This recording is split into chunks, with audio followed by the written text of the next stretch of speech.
Hello, welcome to this special Countryside podcast regarding charities. The Young Farmers Concert we'll come to in a second, and also a wonderful idea that former president of the Manchester National Farmers Union, Brian Brumby, had. Absolutely. Brian wanted to do something in aid of the Ukrainian refugee appeal. It's so difficult to watch what's going on across the world, and especially in the agricultural community. Seeing the farmers struggle to get their crops planted at this time of year, and also who's looking after the livestock over there. And Brian Brumby came up with the idea of the Isle of Man farming community coming together to raise some funds. So he and Central Marts got together, put their heads together, and came up with a great idea of auctioning off donations made by various suppliers, agricultural merchants, and people on the Isle of Man that wanted to donate. I caught up with Brian Brumby on the day. I think we've had a very successful day today. It's great, people coming out and support. We've all seen, the news on the television and how grim and bad it is, and I just can't thank people enough for all the support they've given us today in donations and bidding on the donated articles. And where did the idea come from to support the Ukrainian appeal? I brought the idea forward to the Northern Branch meeting, and it was supported. I'd just been sat at home watching the news and thinking how horrendous it all is. Not a lot, trying to think what I could do to help, and apart from moving out there and picking up a gun, this is the next best thing we can do, and as little as it is. Today, Brian, has seen a huge turnout of people. There's been great support. The items, from a livestock bull to a jacket, a set of wellies, a wheelbarrow, the donations were absolutely fantastic from various companies and organisations here on the island. They wanted to support it.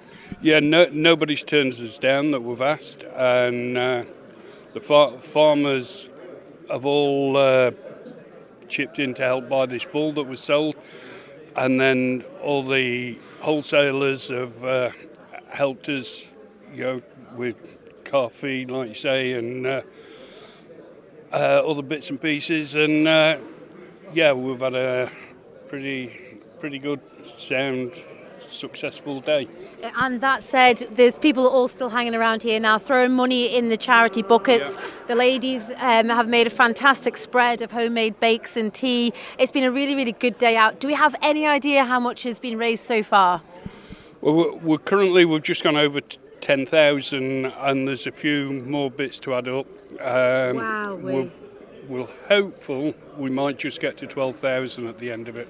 That is absolutely brilliant, isn't it? There's just that support for the Ukrainian agricultural people, watching them in turmoil out there, not knowing if that they can plant their fields, if there's landmines. This stuff is real.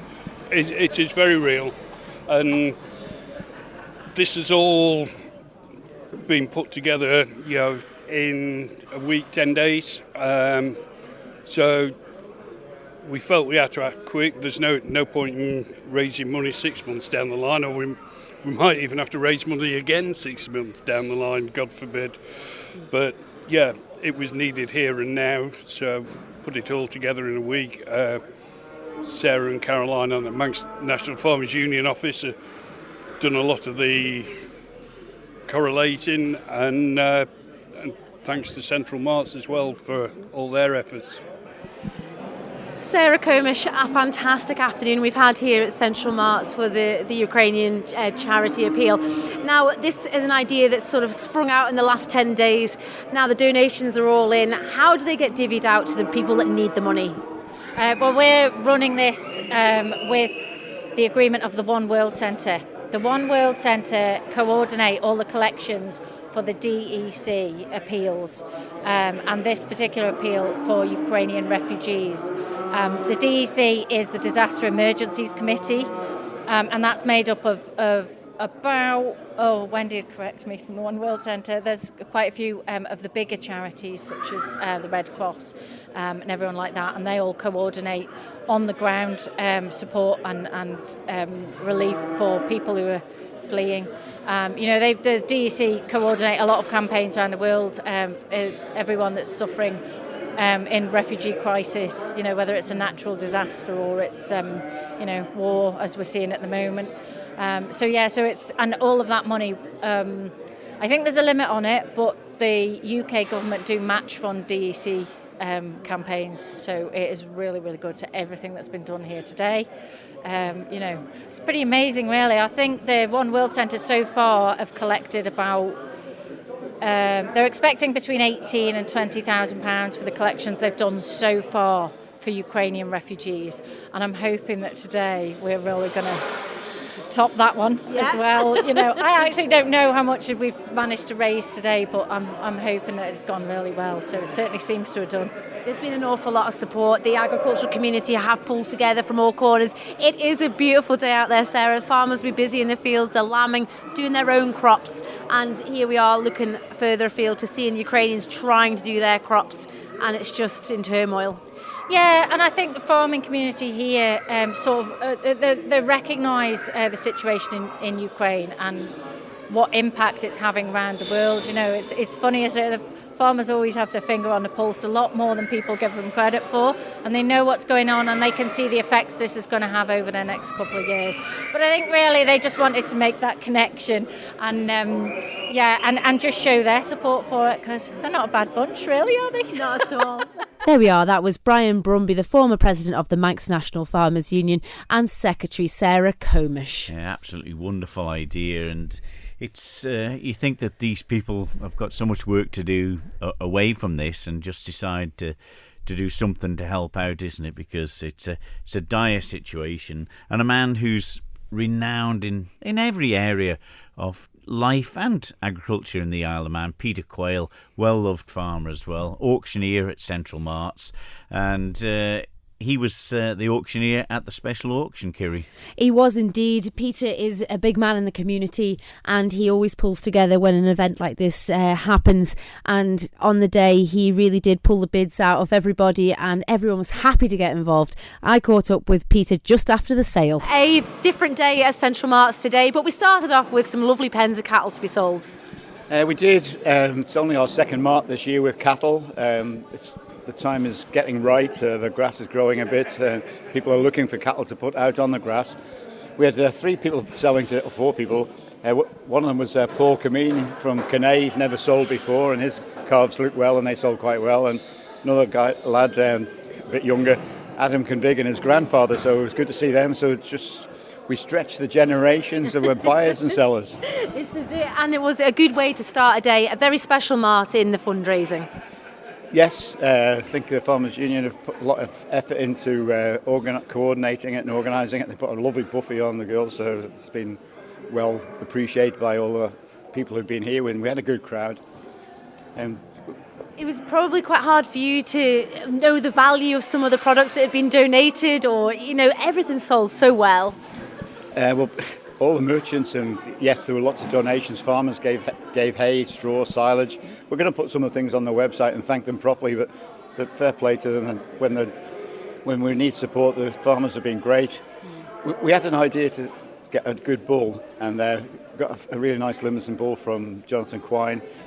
So the idea was, if people put £100 in, and we got 2,500, 25, that would cover the cost of the bull, and then sell it, and hopefully, we got a really good bull, which cost a little bit more, but he sold well. He made 3,500. He went to a local breeder, so that was the highlight. But after a lot of people putting money in, £100, a lot more are put in, and we're up to something like over 6,000 now. So it's just great, and it's still growing. The fund's still open if anybody wants to help. It was easier that way than maybe giving a lamb or a calf or a sheep or a hurdle or a gate. So yeah. And he really was a lovely looking bull, and is a pedigree bull. He was destined for a UK sale. He was booked in for Carlisle from the Quine family on the north. It's a super bull. I think Jonathan said it was the nicest bull he's ever trained. He was when I went out to see him before we got the idea rolling properly. I did try 10 other people before Jonathan. I didn't realise Jonathan had such good stock, and fair play to him. He has got some amazing stock down there. And this bull was my pick. So a pleasure to have them sold here today. Yeah. And like you say, sometimes the farmers might not be able to donate anything, but they were here to support, to put the bids in. There was hundreds of bids today. There were lots of bidders. There was all sorts of things to buy, from back boxes and runs with horses and all sorts of things. Even one or two rough diamonds gave their work for a day, which fair play to them. People have really come forward and given their best, I think. They really have. And we look forward to the final total, Peter. It was a day where the Manx agriculture came together. The Manx farming community, it does stick. They do. When the ships are down, they'll help out and they'll help each other. They're a great bunch, and we're hoping the fund will continue to rise. It'll be left open, and as many, if any, and we hope there will be a few. There's a few thinking about it, and they're welcome to join it, and it'll just make a really good total. There we are. That was Peter Quayle, Central Marts auctioneer for the special Ukrainian Mart. And it was great to see it actually supported. I suppose when you do this, there are the sceptics that'll say, "Oh, can't we use the new, the monies at home?" But when you think of how much, you look at the fertilizer situation, the wheat situation around the world, and the amount that the Ukraine are involved in, it's a massive incentive for Isle of Man farmers to get involved, wasn't it? It really was. It is very small fry compared to the rest of the world here, us on the Isle of Man, but it means an awful lot, the support that the farming community has globally. They come together in crisis, they try their best to support each other, and like you say, it's a huge agricultural place, the Ukraine, and it produces so much of the raw materials that we use. It is going to be quite problematic going forward. I don't know where things are going to sit with the world, with the costs, the input costs into agriculture, fertiliser shortages, fuel hikes. We can see it all unfold in front of us. Nobody knows where we're going. And this little contribution, it means an awful lot to the Manx farmer community. And we just hope that things will be resolved so soon out there. Yeah, because when somebody in the Isle of Man, from the north of the Isle of Man, we hear, donates a full-bred Limousin bull to the cause. It's wonderful. It really is wonderful, and all of the farmers that contributed £100 to buy the bull for it to be auctioned off, those people wanted to get involved. They maybe didn't have a donation themselves to put in, but £100 of anybody's money is a huge amount. And as Peter said there, he's so grateful, and Sarah, the One World Centre, is so grateful of the donations, and we just hope it gets used in the right places out there. Indeed. While we're on the subject of charity and money raised for charity, of course, the week before, we were honoured enough again to be invited to the annual Young Farmers Concert at the Gaiety Theatre. We did the full concert in the show a couple of weeks ago. You can still listen to the podcast, all 50 odd minutes of it, with the clips and the people we spoke to on the night. But wasn't that wonderful, the tractor run that they had at Christmas time around the different parts where they broke it up this year, raised £16,000, was it, Kirree? An incredible amount. 16,500. Yes, this is it. That's a huge amount of money. People are wanting to get out and help with charities, and to see those tractors go round. So much time and effort goes into organising the routes. The young farmers work tirelessly for months beforehand.